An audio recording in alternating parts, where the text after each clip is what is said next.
हम हर वर्ष अपने प्राण प्यारे आराध्य देव का प्राकट्य उत्सव मनाते हैं। आज करुणानिधान सर्वलोक महेश्वर भगवान परमात्मा परब्रह्म श्री कृष्णचंद्र जी यह करुणा करके समस्त जीवों को परमानंद प्रदान करने के लिए ही प्रकट हुए। और ये प्राकट्य उत्सव सार्थक तभी हो जो हमारे हृदय में प्रकट हो, मेरे मन में, मेरे प्राणों में, एक एक श्वास में, एक एक नस नाड़ी कृष्ण कृष्ण कृष्ण भगवत स्वरूप हो जाए, हमारे हृदय में प्रभु का अवतार हो, हमारे हृदय में भय प्रगट कृपाला दीन दयाला। देवकी वसुदेव जी ने महान तप किया कि संसार का स्वामी भगवान मेरा पुत्र बने। नंद यशोदा जी ये सब महान तप संपन्न, इनको सुख प्रदान करने के लिए भगवान प्रकट हुए। ये दुराचारियों का विनाश तो बहुत साधारण सी बात है। श्री सुखदेव जी कहते हैं कि उस समय की बात है जब लाखों राक्षसों ने, असुरों ने, दैत्यों ने राजाओं का रूप धारण करके पृथ्वी में आतंक मचा रखा था। अहंकार से भरे हुए, बल से भरे हुए पृथ्वी को आक्रांत कर रखा था। आक्रांत पृथ्वी त्राण पाने के लिए रो रही थी। ये उस समय की बात है जब यदुवंशी राजा शूरसेन माथुर मंडल सूरसेन मंडल का मथुरापुरी में रह करके शासन करते थे। ये मथुरा समस्त यदुवंशी नरपतियों की राजधानी थी। मथुरा में सदैव भगवान की उपस्थिति पाई गई है। मथुरा में सूर्य के पुत्र वसुदेव जी का विवाह देवकी जी के साथ हुआ। ये उस समय की बात है जब नवविवाहिता पत्नी देवकी को रथ पर विराजमान करके वसुदेव जी ले जा रहे थे। कंस बड़ा बलवान, स्वभाव में धूर्तता, वसुदेव जी से कहा मैं रथ हाँकूंगा, मेरी बहन है। और रथ के घोड़ों की लगाम पकड़ ली, स्वयं रथ हाँकने लगा। रथ चल पड़ा। जिस समय घोड़ों की लगाम पकड़कर कंस रथ हाँक रहा था, उसी समय स्पष्ट आकाशवाणी हुई, अरे मूर्ख, जिसको तू रथ में बैठाल कर लिए जा रहा है, उसकी 8वें गर्भ की संतान तुझे मार डालेगी। भोजवंश का कलंक। आकाशवाणी सुनते ही कूद पड़ा रथ से, तलवार खींच ली और बाल पकड़े देवकी के। वसुदेव देवकी के लिए आदेश किया, तत्काल हथकड़ी बेड़ियों से जकड़ करके इनको कैद खाने में डाल दिया जाए और बहुत ही कठोर पहरा लगा दिया जाए। वर्ष वर्ष में जो संतान होती मारता गया, उसे हर बार शंका बनी रहती, पता नहीं वो भगवान किन बालक के रूप में प्रकट हो जाए। परीक्षित, पृथ्वी में बात प्रायः देखी जाती है कि अपने प्राणों का ही पोषण करने वाले जो लोभी लोग होते हैं, वो चाहे राजा हो चाहे कोई भी हो, वो अपने स्वार्थ की पूर्ति के लिए माता पिता भाई बंधु किसी की भी हत्या कर सकते हैं। माता की, पिता की, भाई की, बंधु की, मित्रों की, इष्ट की, किसी की भी। ऐसे स्वार्थी पुरुषों से कभी मित्रता नहीं रखनी चाहिए, हानि ही होती है। जब कंस ने एक एक करके देवकी जी के 6 बालक मार डाले, तब देवकी के 7वें गर्भ में भगवान के अंश स्वरूप अनंत महिमा, अनंत बलशाली भगवान शेष जी पधारे देवकी जी के गर्भ में। अनंत भगवान जब 7वें गर्भ के रूप में देवकी के उदर में पधारे, बड़ा आनंद। पर देवकी जी को लगा कि कंस इसे भी मार डालेगा, इसलिए वो रुदन करने लगी।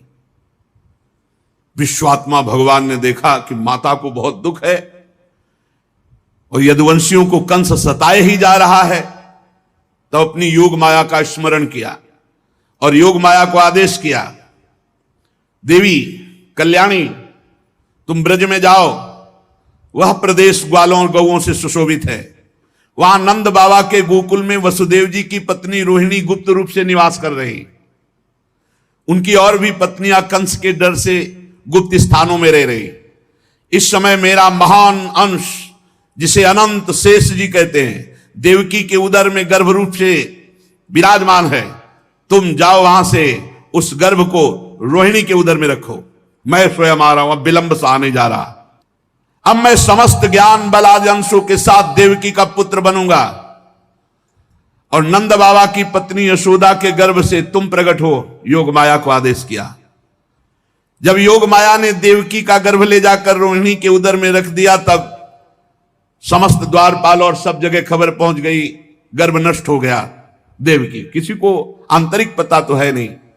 नगरवासी बहुत कि बेचारी के 6 तो मार डाले गए और 7वां गर्भ नष्ट हो गया।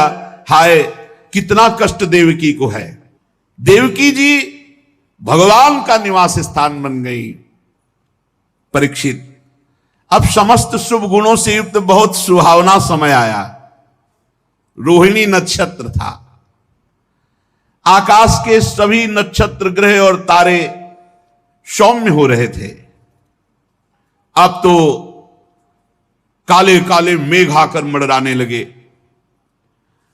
और धीरे धीरे गर्जना करते हैं। भारी वर्षा प्रारंभ। जन्म मृत्यु के चक्र से छुड़ाने वाले जनार्दन भगवान का अवतार समय निशीत रात के 12 बजे।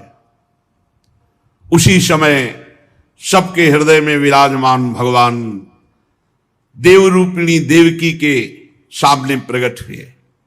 श्री भगवान ने कहा, देवी स्वयंभू मनवंतर में जब तुम्हारा पहला जन्म हुआ था, उस समय तुम्हारा नाम था प्रश्नी और ये वसुदेव श्रुतपा नाम के प्रजापति थे।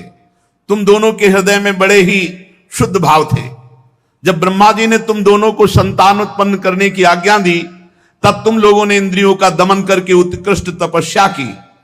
तुम दोनों ने वर्षा, वायु, घाम, शीत, उष्ण आदि काल के विभिन्न गुणों को सहन किया और प्राणायाम के द्वारा अपने मन के मल को धो डाला। तुम दोनों ने सूखे पत्ते खाकर फिर हवा पीकर केवल तपस्या की। अभीष्ट वर प्राप्त करने की इच्छा से मेरी आराधना की। कितना कठिन तप। मुझ में चित्त लगाकर ऐसा परम दुष्कर घोर तप करते हुए देवताओं के 12,000 वर्ष व्यतीत हो गए। पुण्यमयी देवी, उस समय में तुम दोनों पर प्रसन्न हुआ, क्योंकि तुम दोनों तपस्या, श्रद्धा, प्रेममयी भक्ति से अपने हृदय में नित्य निरंतर मेरी भावना की थी। जैसा मैं आज तुम्हारे सामने प्रकट हुआ हूं, ऐसा उस समय भी प्रकट हुआ था। और तुमसे कहा वरदान मांगो।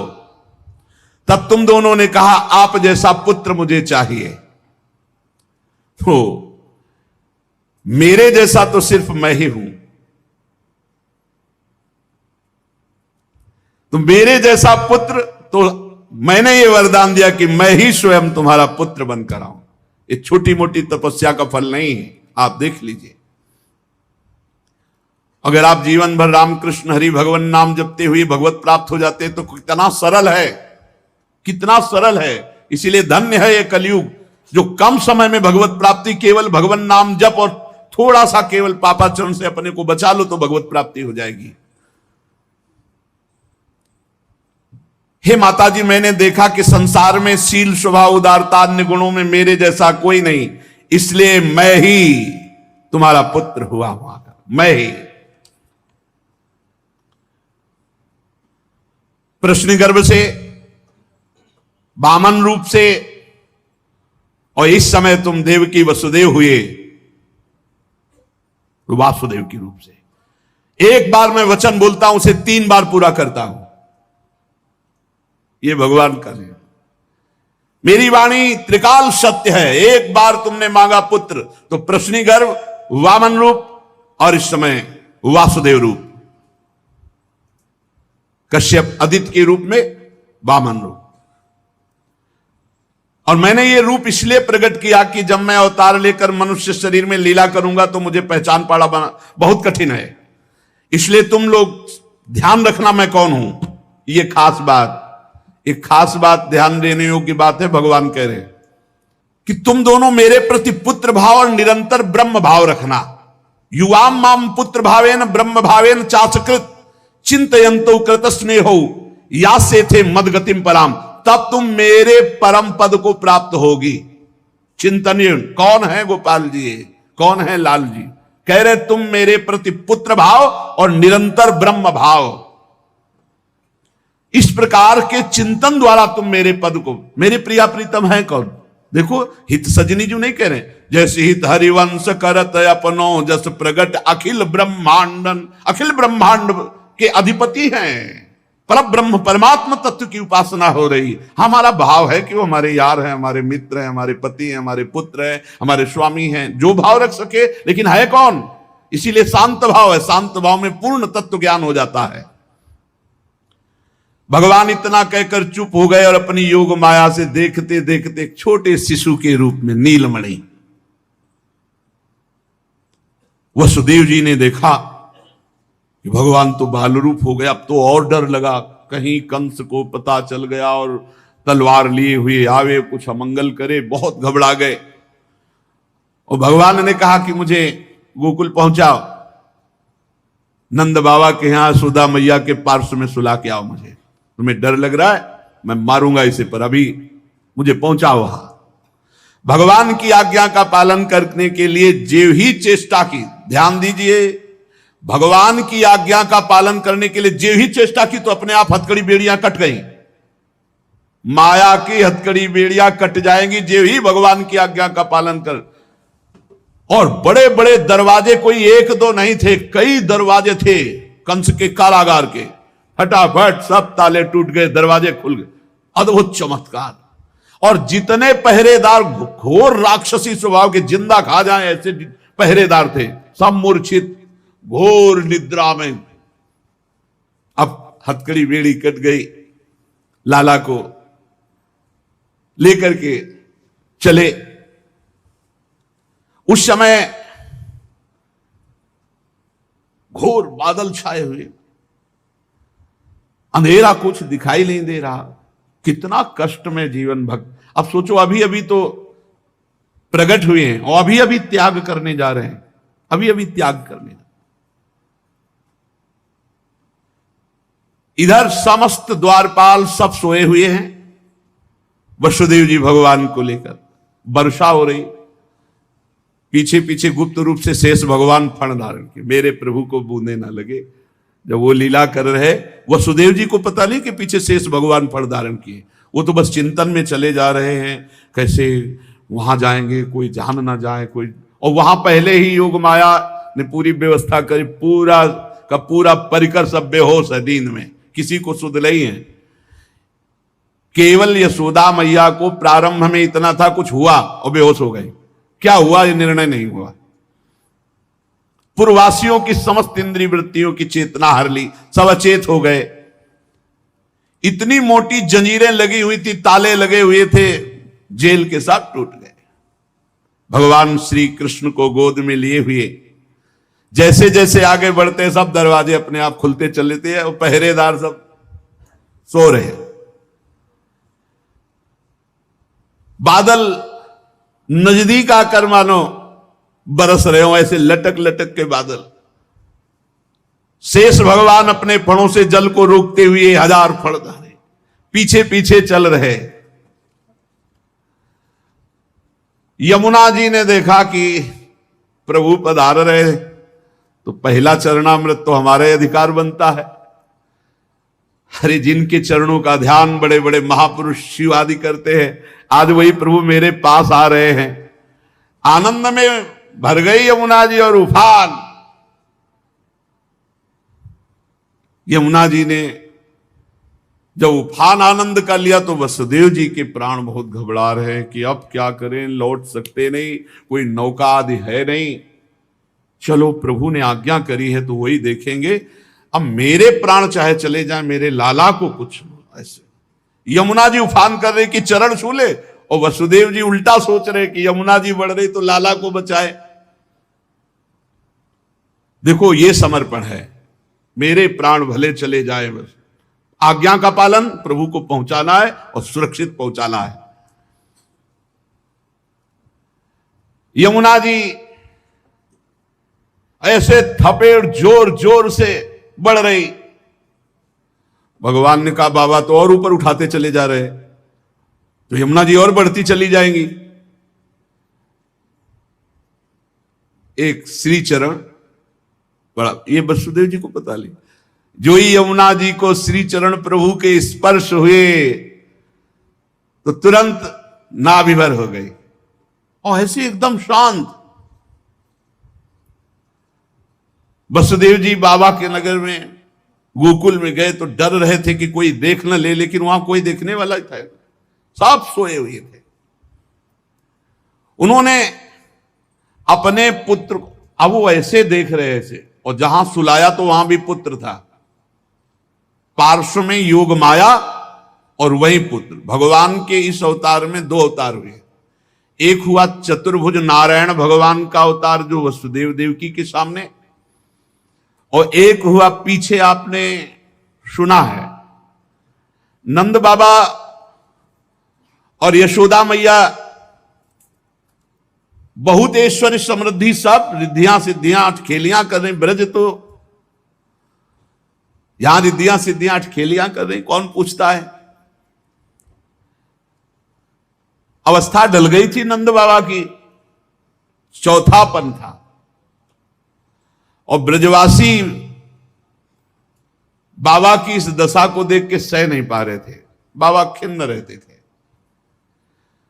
उपनंद आदि वृद्ध गोपों ने परामर्श करके पुत्रेष्टि यज्ञ का आयोजन किया। सबने यज्ञ पुरुष गोपराज नंद को पुत्र प्रदान करने की प्रार्थना की भगवान से। पुत्रेष्टि यज्ञ हुआ। जैसे महाराज दशरथ जी की अवस्था ढल चुकी थी तो श्रृंगी ऋषि ने पुत्रेष्टि यज्ञ कराया, उससे खीर फिर भगवान चार रूपों में प्रकट हुए, राम लक्ष्मण भरत शत्रुघ्न। पुत्रेष्टि यज्ञ का अनुष्ठान हुआ नंद बाबा के यहां। अब उच्च कोटि के ब्रह्म ऋषि वेद ध्वनि आकाश में मुखरित हो रही थी।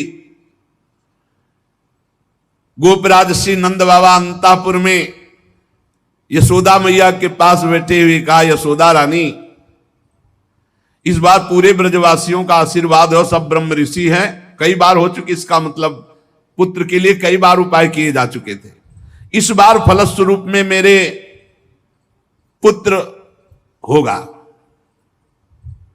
मन में बड़ी कामना है, मेरा विश्वास है ये जो यज्ञ हो रही चूंकि ब्रजवासियों का आशीर्वाद है और ब्रह्म ऋषि जन बड़े महिमाशाली हैं,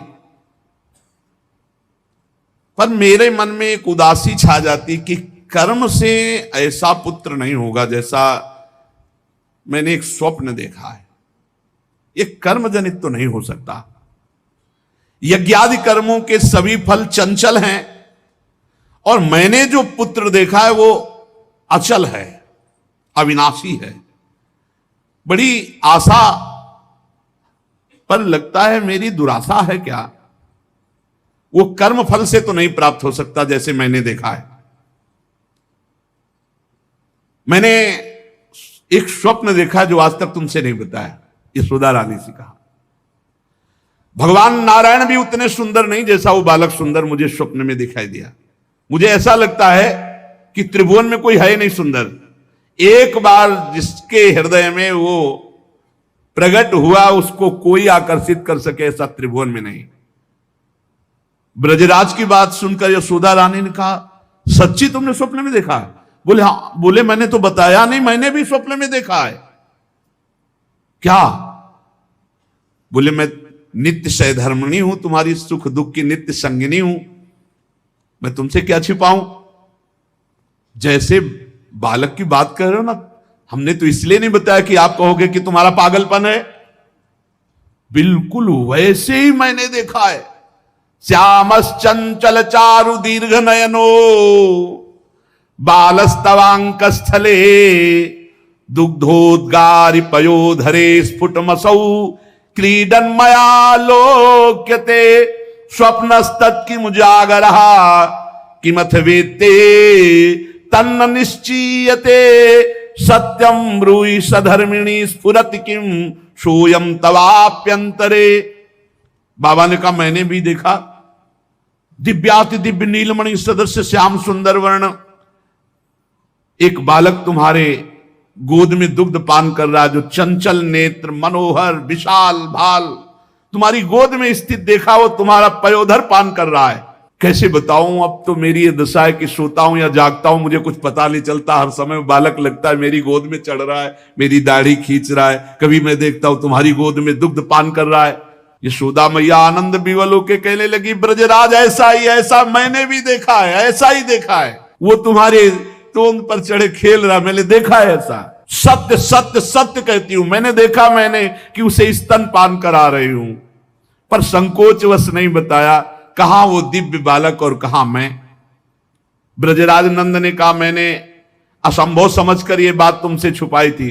यशोदा मैया ने कहा मैंने भी, कि तुम हमारा पागलपन समझोगे, लेकिन ऐसा अगर दोनों के स्वप्न में आया तो जरूर भगवान हमारे स्वप्न को पूरा करेंगे। नारायण जिनकी हम आराधना करते हैं, नारायण सेवानिष्ठ नंद बाबा और यशोदा मैया दोनों तन मन वचन से भगवान श्री हरि की शरण में होकर के द्वादशी दिन यथाविधि व्रत करने का नियम लिया। पुत्रेष्टि यज्ञ के बाद द्वादशी व्रत की संख्या वृद्धि के साथ साथ अब वो स्वप्न में देखा हुआ जो दिव्याति दिव्य बालक है वो खुली आंखों झलकने लगा। अब तो भारी व्याकुलता बनी। व्रतानुष्ठान सर्वांग पूर्ण संपन्न हुआ तो एक दिन देखा कि स्वप्न में भगवान श्री हरि आए और मधुर वाणी में बोले, नंद यशोदा तुम मुझ में आसक्त और मेरे परम भक्त हो, तुम इतने खिन्न क्यों हो रहे हो? अतसी कुसुम के सदस्य श्याम सुंदर सुकुमार कुमार जो तुम्हारे स्वप्न में जागृत में अनुभूति का विषय बना हुआ है वो मैं हूं। निकुंज विलासी श्री ठाकुर जी ने कहा, जगत में वात्सल्य प्रेम का प्रचार करने के लिए मेरी प्रेरणा से द्रोण और धरा के रूप में तुम स्वर्ग से आविर्भूत हुए हो। कल्पों तपस्या की है मेरी प्राप्ति के लिए, जो ब्रह्मादि के लिए अलभ्य है। सौभाग्य है कि वो तुम्हें प्राप्त हो रहा है। उसी फल का आस्वादन करने के लिए अब तुम तैयार हो जाओ। चिंता मत करो गोपराज, मैं प्रकट होने वाला हूं। समझिए, वहां देवकी वसुदेव के यहां चतुर्भुज भगवान नारायण और यहां निकुंज विलासी श्री ठाकुर जी। श्री यशोदा जी बहुत आनंदित रहने लगी। तो एक दिन समस्त ब्रजवासियों ने देखा कि एक अर्धवृद्धा तपस्विनी स्नातक ब्राह्मण बालक को लिए गोपराज नंद की सभा में पधारी। इतनी तपस्विनी तेजस्विनी, सब ब्रजवासी खड़े हो गए और आसन देकर प्रणाम करके पूछा, देवी आप कौन हो? आज तक तो आपको देखा नहीं। आपको देखने पे लगता है साक्षात भगवान की योग माया शक्ति हो। ये बालक कौन है? नारद मुनि जैसा दिखाई देता है। आप परम हम ब्रजवासियों का कल्याण करने के लिए पधारी हो। गोपराज के सभासदों की बात सुनकर तपस्विनी ने मुस्कुराकर कहा, मेरा नाम पौर्णमासी है, मैं महान तपस्विनी और दैवज्ञा हूं, तीनों काल का मुझे ज्ञान है। और ये जो बालक है तुमने कहा नारद जी जैसा, इसका नाम मधुमंगल है। ये बालक स्नातक है, इसका दर्शन करके नारद जी का स्मरण होना उचित ही है। ये संपूर्ण वृत्ति नारद जी वाली ही रखता है। तपस्विनी की बात सुनकर गोपराज सभा के सदस्यों ने हाथ जोड़कर पूछा, देवी हम आपकी सेवा करने योग्य बिल्कुल ही नहीं है, इस पर भी आपने हम लोगों पर महती कृपा की। मेरी कुछ समझ में नहीं आ रहा कि आप यहां क्यों पधारी। तो उन्होंने कहा, तुम लोगों को पता नहीं, एक अनिर्वचनीय महासौभाग्य उपस्थित होने वाला, इसलिए मैं यहां आई हूं। सबके पूछने पर पौर्णमासी ने बताया, तुम लोगों के प्राणाधिक प्रीतम गोपराज नंद के यहां एक पुत्र होने वाला है जो अखिल जगत को आनंद सिंधु में निमग्न कर देने वाला होगा। पौर्णमासी की बात सुनकर सभी परमानंद में उल्लसित पुलकित गदगद वाणी से कहने लगे, देवी आपके शुभागमन से हमारा ये ब्रज जो है महान तीर्थ हो गया। आपके लिए कृष्णांतिके यमुना जी के समीप हम एक पर्णशाला कुटी बना देते हैं। ये बात जब पौर्णमासी जी ने सुना तो उन्होंने कहा, ठीक ठीक, कृष्णांतिके अर्थात कृष्ण के समीप, ठीक तुम्हारी बात निकल गई। जो बालक होगा उसका नाम कृष्ण होगा। नंद नंदन के रूप में स्वयं प्रभु पधार रहे। पौर्णमासी देवी कालिंदी तट के समीप पर्णशाला में भगवान के दर्शन की अभिलाषा से निवास करने लगी। पौर्णमासी देवी देवर्षि नारद जी की शिष्या और श्री कृष्ण के आगे जो गुरु बनेंगे संदीपनी जी, उनकी माता हैं।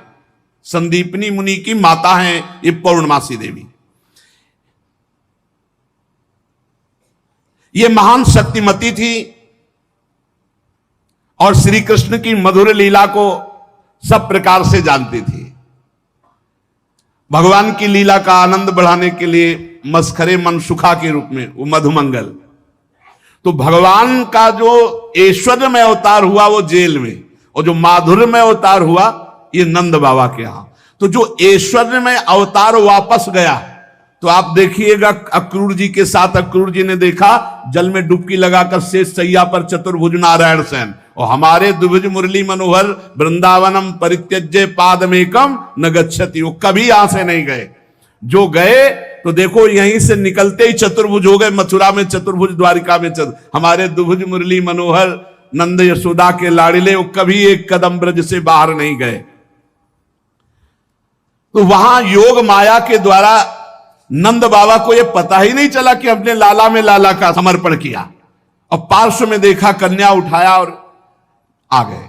जे ही आए तो जैसे जैसे दरवाजे में प्रवेश करते जाते वैसे वैसे जंजीर ताला सब फिट, और जे ही वहां गए और देवकी जी की गोद में उस कन्या तेवी हथकड़ी बेड़ी जकड़ गई।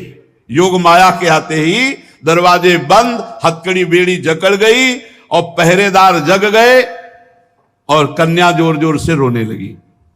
जो साक्षात भगवती है, पहरेदार भागते हुए गए, कंस से कहा, महाराज 8वीं संतान उत्पन्न हुई। अब तो कंस के होश नहीं, वो तो जैसे पागल हो चुका, बाल बिखरे हुए, कई जगह गिरा, दौड़ता हुआ आया, दरवाजे खोले गए। बड़ी घबराहट है, बाहर बिखरे हुए, बड़ा भयानक रूप कंस का। जग गए और पैर पकड़ा और कन्या को हाथ जोड़ रही देवकी जी ने कहा, भैया मारो मत। आकाशवाणी हुई थी कि पुत्र होगा, ये तो कन्या है, स्त्री जाति है, अभी बच्चा है, आप क्यों मार रहे हो? भैया तुम तो बड़े कृपालु हो, और देखो हमारे कई बच्चे मार डाले तुमने, अब एक कन्या बची, इसे तो दे दो, मैं तुम्हारी छोटी बहन हूं, बहुत दीन हूं। बड़ा प्रार्थना की, लेकिन वो देवकी जी रोती रही, पैर पकड़ करके कन्या को एक चट्टान पर मार।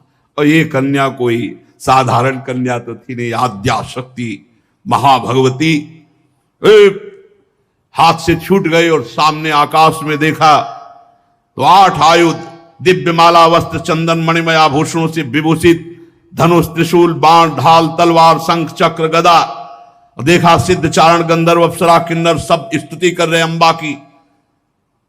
और उस समय देवी ने कहा, ए मूर्ख, तेरी सामर्थ्य नहीं कि तू मुझे मार सके, और तू जिसे सोच रहा है ना कि मैंने मिटा दिया, अरे तेरे मारने वाला पैदा हो चुका है। निर्दोष की हत्या करने वाले, अब तू बच नहीं सकता, कहीं भी भाग के जा, तेरे मारने वाला पैदा। अब कंस के दिमाग में आया कि संतान तो 8वीं पुत्र होनी थी, वो पैदा हो चुका, ये आकाशवाणी झूठ कैसे बोल सकती, तो पैदा तो देवकी के यहां ही होना चाहिए। बड़ा आश्चर्य हुआ। फिर उसने हाथ जोड़ा देवकी वसुदेव जी की, व्यर्थ में हमने आपको कष्ट दिया आकाशवाणी, आप मुझे क्षमा कीजिए बहनोई जी और बहन जी। और वो उन्होंने कहा कुछ नहीं, वसुदेव जी से कहा कि विधाता भी झूठ बोलता है, आकाशवाणी हुई थी कि 8वां पुत्र होगा, पुत्री कैसे हो गई? मैं बड़ा पापी हूं, मैंने आप दोनों महात्माओं को बड़ा कष्ट दिया। पर वसुदेव जी आपको दुखी नहीं होना चाहिए। जो लोग तत्व को जानते हैं, आत्मा को जानते हैं, वो शरीर के नाश पर दुखी। देखो इनको भी ज्ञान है यार, बड़ा विचित्र है। पर उपदेश कुशल बहु तेरे, राक्षस स्वभाव वालों को भी ज्ञान, ये भी उपदेश दे रहे। वसुदेव जी ये शरीर को जो आत्मा मान बैठते हैं, इसी उल्टी बुद्धि के कारण ये एक दूसरे से बैर और राग द्वेष कर लेते हैं, जन्म मृत्यु को प्राप्त होते हैं। यद्यपि मैंने तुम्हारे पुत्रों को मारा, फिर भी ज्ञान के द्वारा देखो कौन किसको मारता है। बड़ा सुंदर ज्ञान दे रहे। अभी बताएंगे ठाकुर जी आके तुम्हें कौन किसको मारता है लौट के। ये जो अपने स्वरूप को भूले हुए हैं लोग, इसीलिए मैं मरने वाला हूं, मैं मारता हूं, ऐसा मैं दुख भोग रहा हूं, ये मेरे को दुख देने वाले घोर अज्ञान की बात। कोई किसी को मारता नहीं, कोई किसी को दुख नहीं, जीव अविनाशी है, शरीराभिमान के कारण ऐसा। फिर भी मैं क्षमा चाहता हूं आपसे। वसुदेव जी के चरण प्रकार, देवकी जी ने कहा भैया भैया बस पैर छूने की जरूरत नहीं है, आप खुशी रहो। यह आपने बताया नहीं कि अज्ञान के कारण ही, शरीराभिमान के कारण ऐसा होता है, अपने और पराये का भेद। बस बस आपका इसमें कोई दोष नहीं है। जब वसुदेव और देवकी जी ने इस प्रकार, तो कंस वहां से अनुमति लेके चला गया और बुलाया पूरे परिकर को और कहा योग माया ने जो कहा है वो झूठा नहीं हो सकता। 8वीं संतान पैदा हो चुकी है मारने वाली, तो ये लड़की नहीं हो सकती, ये पुत्री नहीं हो सकती, कुछ है, प्लानिंग करो। वो कह रहे पैदा हो चुका तो ब्रजय में होगा। कंस के मंत्री जितने थे वो कंस से भी ज्यादा बुरे स्वभाव वाले थे। उन्होंने कहा महाराज आज्ञा करो, ब्रज 84 कोस में आज से लेकर 10 दिन तक जितने भी बालक हुए हम मार डालेंगे हम लोग। बड़ा प्रसन्न हुआ इसका प्लान कि सबका नाश, और भगवान पहुंच चुके हैं यहां से ईश्वर स्वरूप, और यहां से ब्रज के लाडिले ठाकुर कभी बाहर नहीं गए, पक्का मानना। कभी ये जितने संत जन ऐसे थोड़ी जी रहे हैं, पूरी भावना में नहीं जी रहे भाई। छिन छिन बिहरत संग, छिन छिन निरखत प्रेम भरी, छिन जस कहा तभंग। अब जब मैया के नेत्र खुलेंगे, लाला को देखेंगे तो उत्सव मनाएंगे, वो कल अपने लोग फिर उत्सव मनाएंगे। श्री राधा वल्लभ लाल।